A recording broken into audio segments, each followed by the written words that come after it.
maanta waa yawm tarwiya waa maalintii sideedaad ee bisha arafo ama dilxijja waa maanta acmaasha xajku ay bilowdaan bari oo sabtina waa yawm arafa maalinta arafo lama mid aha 10 kan bari inteeda kala lama mid ah ee sideedda ka horeysa ayada ka fadli badan maalintaas arafa ka fadli badan waa maalinta nabigeena sallallahu alayhi wa sallam uu yiri ma jirto maalin ka badan oo adoon ilaahay naarta uu ka xoreeyo subhanahu wa ta'ala adoomada ugu badan maalinta naarta laga xoreeyo waa maalinta shaydaan uu duloobo oo uu yiri nabigu sallallahu alayhi wa sallam maalin uu ka liito kan niyad badan yahay ka dulli badan yahay lama arag adduun sababtuna waxa weeye wax alla wixii uu hawl soo qabtay juhdigu baxshay dadkii uu lumiyay dadkii uu wadada aakhira ku riday oo loo dambi dhaafay oo shaqadiisi burburtay buu arkaya markaas uu niyad jabay waa maalinta shaydaan ugu dulli badan yahay waa maalinta nabigu yiri sallallahu alayhi wa sallam khayru du'a yawm arafa du'a qofku uu duceysto ilaahay uu baryo maalinta ugu khayr badan waa maalinta arafa ibn abd al-barr wuxuu leeyahay ducada maalintaas la duceysta maalmaha kala ducadooda inay ka fadli badan tahay xadiidku tusinaha soo kale xadiidka culimadu waxay ka qaateen ijaabada ilaahay ducada inuu ajiibo inay uga dhowdahay maalmaha kale illa khayru du'a wa maalinta du'a la duceysta ugu khayr badan tahay wa maalinta nabigu yiri sallallahu alayhi wa sallam soomka maalintaas la soomo waxaan ilaahay uga ajar xisaabsanaya ilaahay inuu ku dhaafo sanadkii tagay dambigiisa iyo sanadka soo socda dambigiisa hadaba maxaa la gudboon qofkii ilaahay subhanahu wa ta'ala cimri siiyay caafimaad siiyay muslim ka dhigay meel amni uu ku soomi kara jooga ku cibaadaysan kara jooga fursadaas oo kale ay hortaalo maalintii waa bari maalin tagtay maaha wax laga sheekayna waa maalin soo socota adigana waqtigan aad joogtaa maantaas oo kale qofka muslimka uu u baahan yahay inuu qorshe u degsado oo soonkiisa uu ku talagalo suxuurtiisa diyaarsado soonkii ku talagalo wuxuu u baahan yahay danihiisa iyo baahiyihiisa inta soo diyaarsado inuu ilaahay dalab horgeysto oo gacnaha kor u taagto qof kasta oo naga mida baahi ayuu qabaa bini aadam ka baahi uu ku tilmaaman yahay ya ayuha an-nas antumul fuqaraa ila Allah wallahu huwal ghaniyyul hamid ayu ilayhi subhanahu wa ta'ala dadu dhamaantiin fuqaraatihim wa baahantiin baahidu dhinacyo badan ay leedahay qofku waxa laga yaabaa dhinacyo uu sabaahidooda dareemin inay jirto qofku wuxuu u baahan yahay adduunka markii laga fiirsho cuduru qaba oo caafimaad u baahan yahay faqri qaba oo hanti u baahan yahay caruur qaba waxa laga yaabaa inuu caruur balahayn waxa laga yaabaa caruur inuu leeyahay laakiin ay ka qalloocdeen ilaahay inuu toosiyo u baahan yahay waxa laga yaabaa inuu xaas iyo reerba u salahayn oo uu ilaahay ka baryaayo reer saalixa ilaahay inuu siiyo baahi badan u qaba qoys uu ku dago ilaahay inuu siiyo waxa laga yaabaa cadow badan inuu leeyahay waxa laga yaabaa baahiyo aan tiro iyo dhamaad lahayn oo silsilada ayuu qaba qof kasto naga mid waxa ka sii daran intaas mustaqbalkiisii oo dhan u baqaya cilmiga ilaahay uu furu u baahan yahay oo jahli far badan u qaba qalbigiisa ilaahay inuu hanuuniyo u baahan yahay qalbi adag badan u qaba wuxuu u baahan yahay dunuub badan uu ku raran yahay ilaahay inuu ka cafiyo oo mustaqbalkiisa ilaahay u badbaadsho ayuu u baahan yahay naaru ka baqaya janno u baahan yahay qofka marka bini aadamka oo muuminka oo maalintaas oo kale iyo fursadaas oo hortaala waa inuu baahiyadiisa soo dhaweystaa gacnaha uu kor u taagtaa ilaahay subhanahu wa ta'ala adoonkiisa baryayo gacnaha kor u taagtaa iyagoo maran inuu ku celiyo ilaahay waa ka xishooda subhanahu wa ta'ala maalintii ducada ugu khayr badneed joogta rabbi kariimaha toogaysa faqri maaha rabbi rahiimaha toogaysa oo adiga ku raxarisanay subhanahu wa ta'ala qasnadiisuna ay buuxaan adiguna baahi badan aad qabtaa qofka marka waa inuu maalintaas fursad inay tahay uu ku talagala sheekada iyo waqti dhumiska inuu xagga iska dhiga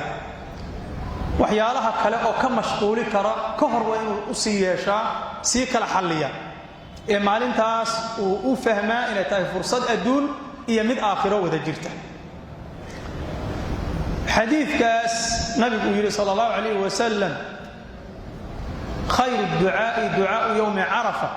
nabigu wuxuu ku daray sala allahu calayhi wasalam in waxa ugu fiican oo qofku uu ilaahay horgeysto maalintaas waa maxay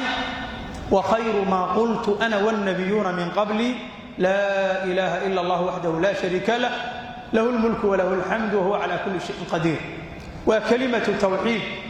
waa kelimadii darteed ilaahay adduunkan u abuuray cir iyo dhul janno iyo naar ilaahay u sameeyey addoommadana uu u abuuray wamaa khalaqtu ljinna waalins ila liyacbuduun waa kelimada haddii laga waayo koonka aan joogno ilaahay dabagadinaayo oo adduunku uuna dhisnaanayn waa kelimada ugu fadliga badan oo qofku uu ku dhawaaqo waa kelimada haddii qofku uusa afka uga dhawaaqin qalbigana uusa ka aaminin wax kaloo laga aqbalayo aan la arag waa albaabka laga soo galo islaamka waa miftaaxa jannada waa kelimad fadli badan nabiga sala allahu calayhi wasalam waxaa ka soo arooray isagoo fadliga kelimadan wax ka mida tilmaamaya addoommada ka mida ayaa loo yeerayaa maalinta qiyaame ayadoo dadkii ay horan yihiin markaasaa waxaa la leeyahay miisaankaaga goobjoog ka noqo markaasaa waxaa la keenayaa waraaqihii malaa'igtu wax ku soo qoreen intay la eg yihiin 99 sijillan kullu sijillin madda albasar 99 buug oo wax lagu soo qoray mid walbaabana ishu intay wax ka aragta la ego 99 kaasna hal xasana kuma qorre dambiga ku qoran markaas addoonkii la dul taaga la leeyahay wax aad inkirayso oo aadan samayno la isaga ka qoray ma ku jiraan markaasuu leeyahay yaa rabbi maya waayahay haddaba wax cudur daara ma leedahay markaasuu leeyahay yaa rabbi maya markaas waxa la leeyahay waayahay wax xasanaada ma haysataa markaasuu leeyahay maya wax xasanaadana ma leh markaas ilaahay leeyahay subxaanahu wa tacaala maanta lagu dulmin maayo ee miisaankaaga goobjoog ka noqo xasanaan ku hayna markaas waxa la soo bixinaa waraaqad yar oo ay ku qoran tahay kalimatu tawxiid kalimadii tawxiidka ku qoran shahaadataynki markaas wuxuu leeyahay yaa rabbi waraaqdaanu maxay ka taraysaa 99 daftar oo mid walbaaba ishu intay wax ka aragta la egi markaas la leeyahay ma dulmi ma jire miisaankaaga goobjoog ka noqo nabigu wuxuu yiri sallallahu alayhi wasallam waxa la saaraya sijillaadka kafad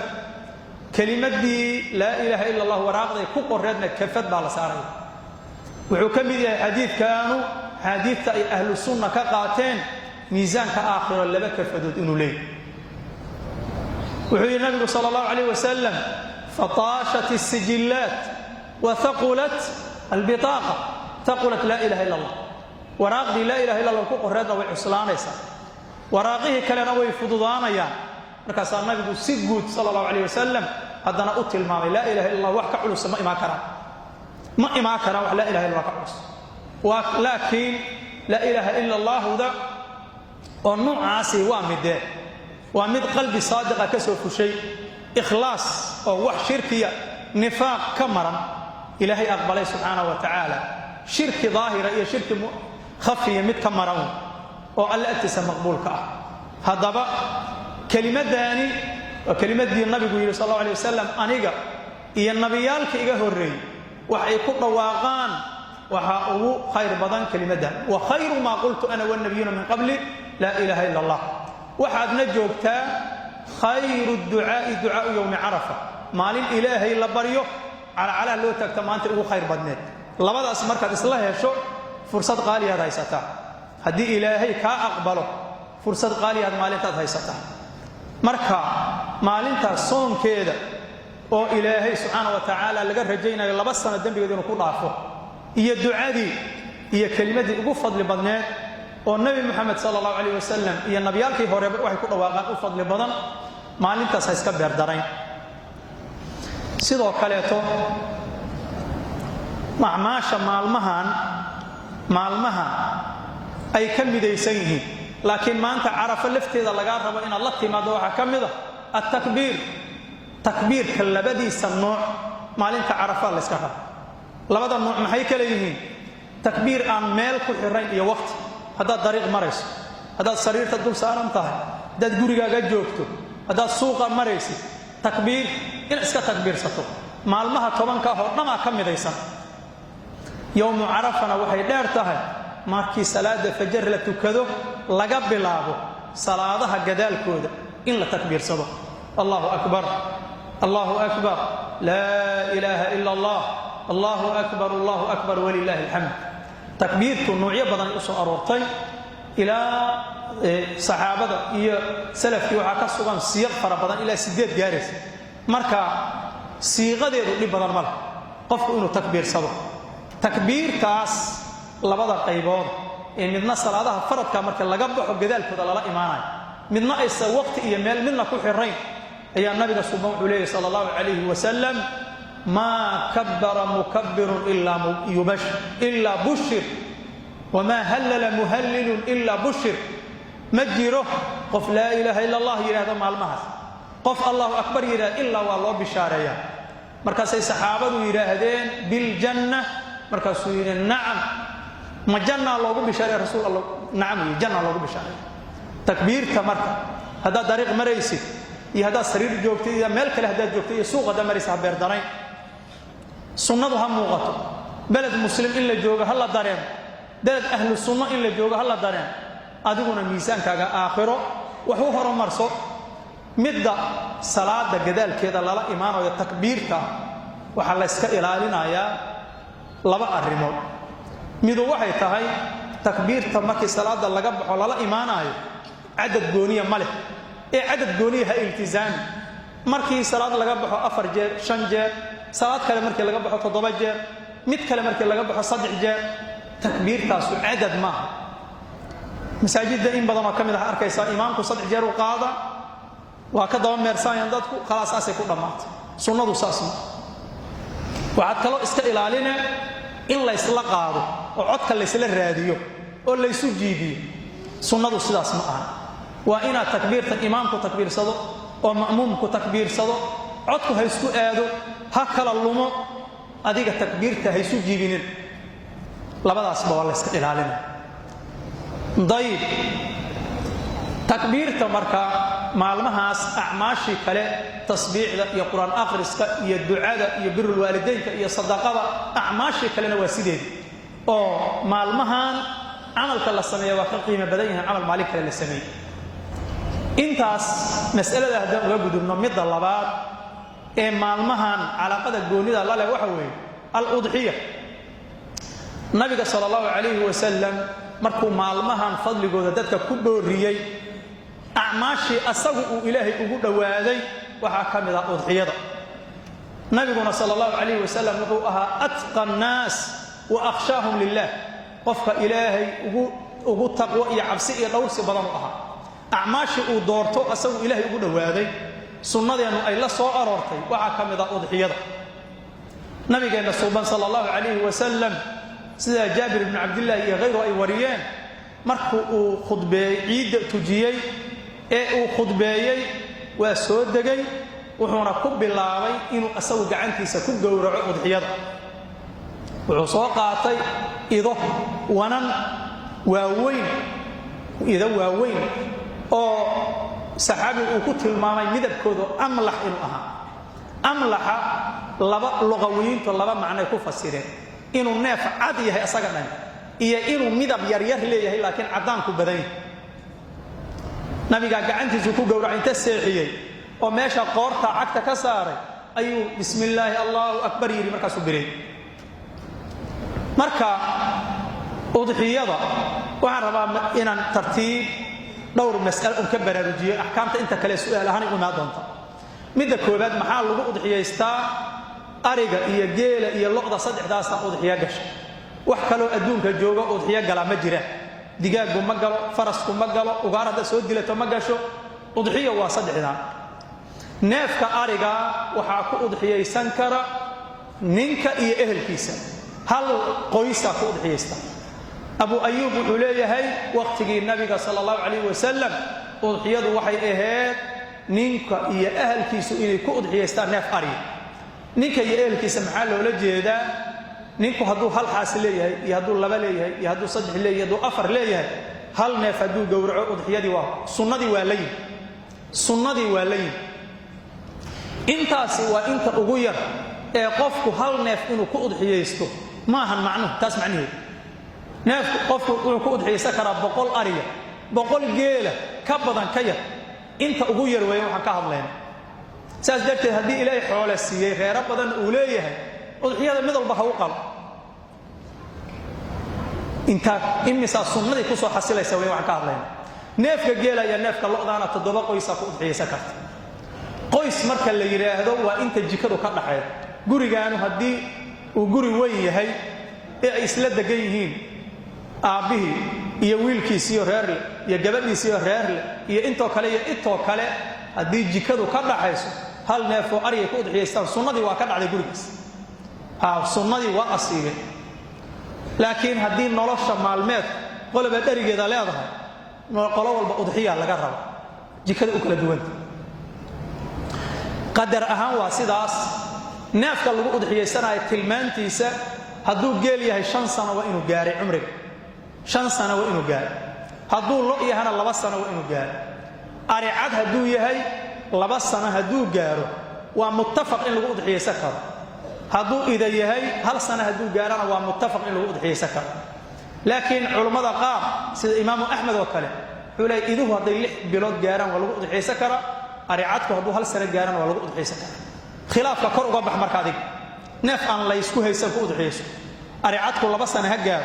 إذا هو هل سنة هجار نف أن واحد خلاف كقبة جرا قد حيسك أن الأرع حاجة دأ واسداس نف قال قد حيسك وإنه يهي نف أن عيب لهين عيبها النبي قلت المامنا أفروا صلى الله عليه وسلم نف إلا أنت أي عضها iyo neef jiran oo jiradii ay ka muuqato jira saacad u jiran waa jiran yahay marka la yiraahdo waxa soo hoos galaya neef kasta oo khatar ku heeran khatara ku hareeraysan maxaa loola jeedaa shala galabu bac laqay iyo juuri markaas uu nafta la maahanayo laguma udxiyeysan karo neefkan bahala ku dhagay waa dhaawac ma ka kici doona ma u dhima doona laguma udxiyeysan karo neefkan juga ku dhacday meel ka soo dhacay nabar kor ka soo dhacay ku dhacay neef kale hartiyay nabara ku yaala qatar ku xeeran laguma udxiyeysan karo ari badan waxa laga soo raray meel dheer way isku dul fariistay isagoo nafti jarcaayo lagu fariistay uu yimid laguma udxiyeysan karo ilaa uu dareero la ogaado inuu ka badbaaday qatarti markuu dareero ka bacdi lagu udxiyeysan karo neefku waa inuu saliim yahay jirro waa inuu jiranay waa inuu soo ilaayn waa inuu soo dhutinay oo soo lug la'ayn hadduu dhutinayo laguma udxiyeysan karo sidoo kale haddii uu neefku caata yahay meesha ay yiraahdaan reebaadiyo lafta ma qabo dhuux ma leh laguma udxiyeysan karo afartaas ceebood xadiidka nasqa ay ku soo aragto wixii la mid marka noocaas oo hilibka nusqaan gelinayo culimadu waxay yiraahdaan la mid hadii neefkii idaha inta dawacti ma barida ka goosato ama cad ee uska raysto markaas laguma udxiyeysan karo hilibkiisa qayb maqan wax hilibku nusqaaminaya laguma udxiyeysan karo ceebaha kale cuyuubta kale neefkan dhaga ka go'an geeska ka go'an hadii horta ay furtahay oo cad yar go'an yahay geeska cad yar jaban yahay wax dhiba male laakiin salka haduu ka go'an yahay culimada qaar ay yiriyaan lagu udxiyeysan sa inkasto qowlka raajixa waxay tahay waa karaahiye waa lagu udxiyeysan والله يحس قولك راجع واساس أضحية حق عيوبتنا واساس إن أضحية وقتك الله قالوا مركي أنت صلاة عيد اللي تكذل لجا سوجيستو كبعد يلا بريكرا هذه كهر لبرية أضحية معها جو هل كاس يكبر لعبتا إلى أفر مع الموضوع هيستا ما أنت تبنى عيد اللي تكذل سدح بريء وكذا بس هبين هدات جور عدوى أضحية وصحيح maalin hadaad gowracdaan udxiyo waa saxiix xoolaha la qalaayo neefku raqi haduu yahay orgi haduu yahay wan haduu yahay iyo la haduu yahay hal yahay dhadiga iyo laboodku isku mid ayaguna udxiyada xagee lagu udxiyeysan gowraca markii la yiraahdo hawl weyna ka taagan awalan sida sunnada waxa weeye qofku neefka uu ku dhixiyay asagu inuu gowraco waana inuu bismillaah ku gowraco neefka haddaan laba shardi la helin lama cuni karo neef baqtiyay haddaan bisin lagu gowracin bismillaah wa in la bisinka alla lagu gowraca wala ta'kulu mimma lam yudhkar ismullahi alayh cunina ilaahay subhanahu wa ta'ala bismillaah wa in lagu gowraca allahu akbarna wa in lagu daro waa sunna bismillaah allahu akbar laakiin bismillaah neefka inuu xalaal noqdo ku xiran allahu akbartuna waa sunna bismillaah allahu akbar labo qofka gowracayana waa inuu muslim yahay qof aan muslim ahayn haddii uu neefka gowraco qofkii ahlul kitaab ah waa yahuudi waa nasraani waxaa la fiirinaa suu u gowracay bisinka alle ma ku gowraco hadduu bismillaah ku gowraco ahlul kitaab uuna yahay waa la cuni karaa dabiixadiisa annaga ahlul kitaab nooma joogaan laakiin maxaa noo jooga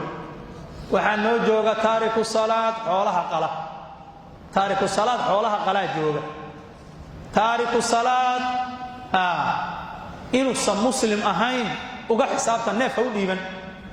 taariku salaad xoolaha u dhiiban wax uu qalanaha cunin muslim ma ahana culummada in badana ku tagtay inuu gal yahay taariku salaad waana qowlka raajixa culummada tiri waa jiraan hadduu salaada diidin oo uu waajibka diidin gaal maahan culummada tiri waa jiraan laakiin qowlka raajixa taariku salaad inuusan muslim ahayn xataa adiga qowlka kale haddaad haysato oo tiraahdid aniga imaam shaafici laga sheegay gaal ma aha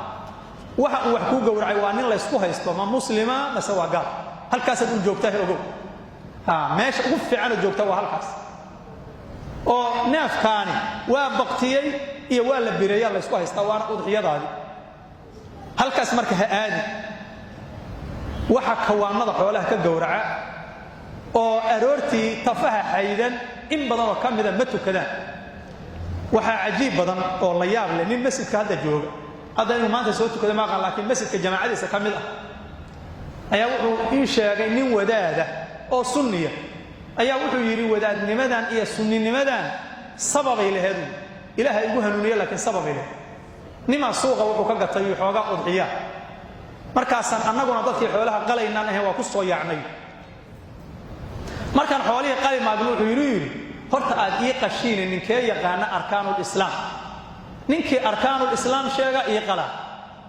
tobaneeyan ay isweydiin war ma taqaana ma yaaqo hal xabo yaqaan iska weynay dadka in badan oo kamida arkaanul islaam iyo arkaanul iimaan ma yaqaan nin odayaha la weydiiyay alle odayow arkaanul islaam iyo arkaanul iimaan ma taqaana markaas ta aamusay wuxuu iimaan nimanu u haysta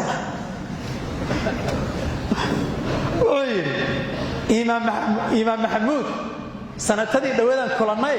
halqiga kale tixaysid laakiin ma ka saayay dad u haysta dad badan oo bulshada waxa jooga noocaas ah jir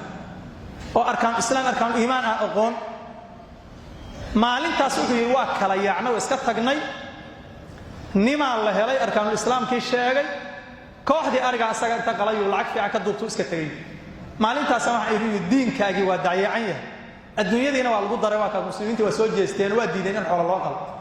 masaajidan galay markaas diinka ilaahay bartay waa ka soo hadda nin wadaadaha marka diinkiina sabab ay u tahay dadka waxaad sabab ugu noqonaysiin inay diinkoodii u laabtaan xoolihii iyo udxiyadii way idin badbaadayaan waana dacwo waana diinkaagii ku badbaadaya ha u ogolaanin marka nin aadan diinkiisa ogeyn xoolo inuu ku qalo ha u ogolaan oo ay sakana muuqan in mas'ala kale oo muhiim ah jirta xoolaha marka la qalayo nabi maxamed waxa ka sugan sallallahu alayhi wasallam ya inuu yiri fa idha dabahtum fa ahsinu adh-dhibha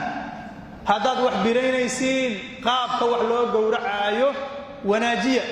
wanaajintana nabigu qayb waa tilmaamay sallallahu alayhi wasallam midida in la afeeyaa kamid xoolaha in la isku dul gowricin ayaa kamid mididana aad loo afeeyo ariga iyo geela iyo lo'da isku si looma gowraco ariga iyo lo'da waa la jiifiyaa marka la gowracayo laakiin geela sunnadu waxay tahay in la taago oo lug inta la qabto la xiro tadkuru isma Allahi calayha sawaaf ayadoo saddex ku taagan saddex lugood ayadoo ku taagan gowraca markaas hal mar ay bab leedahay waa dhacaysa fa idaa wajabat junubuha fakulu minha geela Abdullah ibn Umar oo arkay ninta fariisiyay oo qarqarsiyay inuu bireeyo raba war kiciid sunnatu Abul Qasim waa neefka geela isagoo taagan in la bireeyo nabi Muhammad sunnadiisa ninka raba in wax ku gowraco sallallahu alayhi wasallam geela isagoo taagan waa in la gowraca isagoo taagan waa in la gowraca naftaasi degdega uga baxaysa waana sunnadii nabiga sallallahu alayhi wasallam mas'ala saddexaad oo muhiim ah waxay tahay marka neefka la gowraco horay inta midiyaha la soo qaato harga laga baxsho asagoo gariiraaya in hilibkiisa la gogooyo sax ma aan ogaad ma quti'a min hayyin fa huwa mayyit neef nool adki laga gooyaa waa baqti neefkiyo nool oo rafanaya hadii cad laga gooyo waa baqti ogaad markii naftu ka dhacdo ka gadaal la jarjari kara ee ayadoo nafti ku jirto marka cabaar jooga luxus ka siinay ma la qali karo mana la jarjari karo haragana laga ma bixi karo waa in loo kaashaa naftu si sax ah uga baxo يعني هلب حرام إذا كان نقول إنكم بسم الله يكون جورعة هذا هلب كله حرام إذا كان نقول سيدا كلاتو جورعة وحشر ده مركن نفك الجورعة السجاح حاجة إيه كان معها أفر ميلاد جورعوا إنه جارع هم جوري عبدها وماشوا نفكم مرتأة إيه هم جوري مذوبها وماشى عنتظوا مرتأة إيه اللي بدأ بيبوف اللي بدأ حديده أنت مرتأة وديجو كسعده الودجين يا الحلقوم والمريء والودجين وين أفر تبلا جرى برين الصحراء هو أساس وأنا وخلاف لهين وخلاف ملا أنت صديلا مرسي هذه نقول عداه نقول ملوها للجرى إحدى لميه خلافة كجرى قجع سوق لي سمركس هاي جور على الصحراء هو أساس وضحية مركز الله قالوا سنة واحد تهاي قيب إن هديهان لو بحيه قيبنا لا صدقيه قيبنا لا عنه قيبنا صدقيه انت ربطها لك قيبنا هديه وديب انت ربطها لك قيبنا ادو عن انت ربطها لك خير كبدسو marka soo sadaqada bixidana khayrka ku badana markaas tood hilibka cuntana adiga ajar waa leedahay laakiin qofka baahan asida ajar badan sadaqada iyo hadiyadu ayuu maxay kala yihiin wixii qofkan loo siiyo waa qof baahan waa faqiir wixii baahi iyo duruuf loo siiyo sadaqada wixii qofkan loo siinay tawadud iyo kal jacayl iyo waji wanaag iyo saaxiibtinimada waa hadiyo kal jacaylkiisa lagu soo jiidana hadiyo marka hadii aad ku udxiyaysato hal neef wax ka badan hadhihin mid anaga cid noogu qala kaasna waa sadaqa kaasna waa hadiyo maya saas sunnadii ma aha kana wax ka cun kaasna wax ka cun kana wax ka cun kan wax ka sadaqay kan sadaq mid kasta intii u qaybiyo sunnadu waa sidaas مسائش مهمة وحا كمدا أضحيدا كو حيران قفك قلاغا انت هيلبك قيب لسيو قلينك لو ما حسابك ما بنانا لما أقرأ قلينك وحوان لغا سيكا وددك أولا سنين هدية إيا صدقاء ددك أولا سنين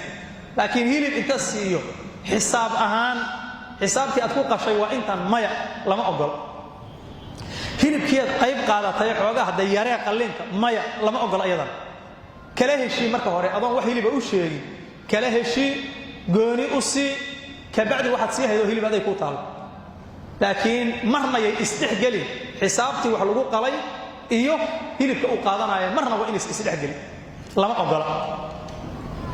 udxiyada neefka xoolaha lagu udxiyeysanayo markasto midabkiisu cadaan u dhawaado waa ka ajar badan yahay midka كمدوا الدم عفراء أفضل من دم السوداوين حديثي نافعد نيجيس إن لا ضاضيه مالنتاس وكفض لبدنيا اللبن مدمدو أي كفض لبدنيا وضحية مركز أحكام بدنا كل حيرا انتاس بان كبر الجن لها والله سبحانه وتعالى أعلى وأعلم وصلى اللهم وسلم على نبينا محمد